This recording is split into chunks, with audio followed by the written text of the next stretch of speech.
the principle that it gives you is the principle of watching the dollars, knowing where every dollar is going and so forth. And if we're not paying attention to that, man, money vanishes quick. You know, and at the end of the month, you don't want to be having to ask the question, well, where did the money go?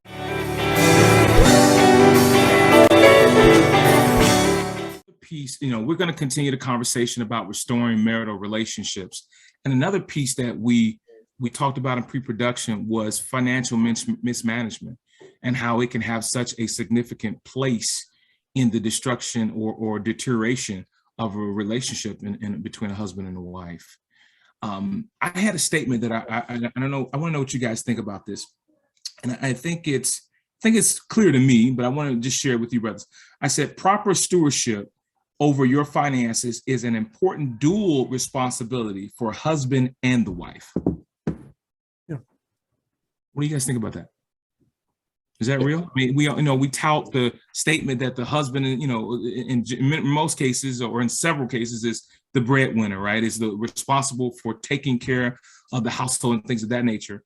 But, and I don't discount that, but I think that the stewardship over those finances duly belongs to both individuals. Absolutely. I'm totally in agreement with that. You can be the breadwinner, but not necessarily a good steward. Right. So you can be bringing the money in, but you may have a propensity to buy Jordans instead of pay ComEd. Yeah. You just stepped on some toes now. What you mean? So that's a contrast difference. And I think I agree.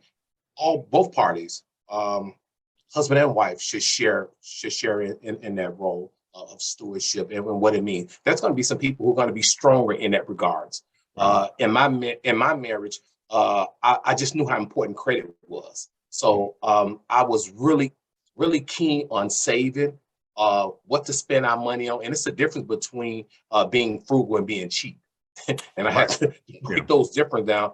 We can't splurge on every single thing, because if we do, that can be a trickle effect to some really bad things that can lead to other things that causes high divorce rate.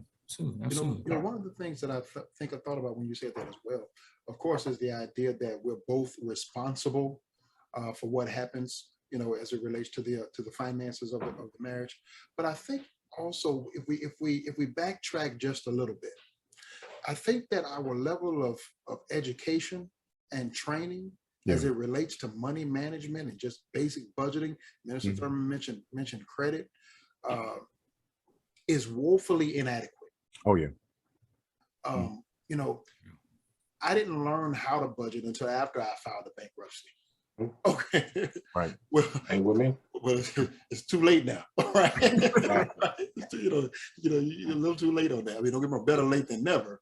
But you're well too late with that. Now I'm married, with two kids, and have no idea how to budget.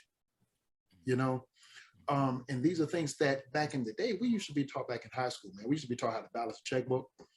Yep. And all of these things. Now, granted, that's an antiquated way of doing things now.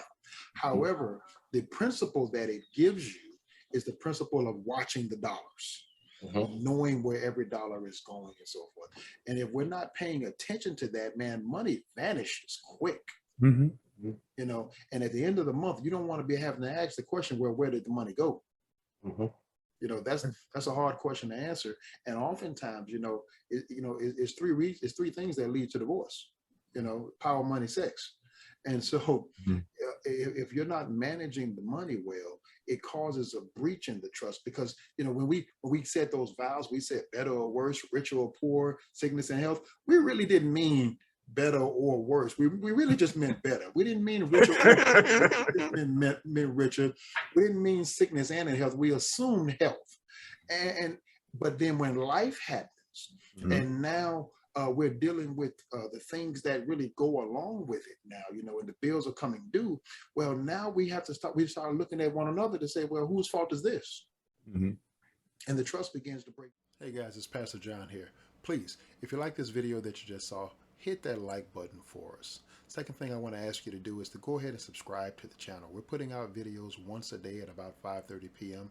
Hit that bell notification so that you'll know when a new video has been uploaded. And then the final thing to do, share this video, share this information. If you know somebody that has a need, that it can be benefited by it, please put it out in circulation so that we can try to help as many people as possible. Thanks, and God bless.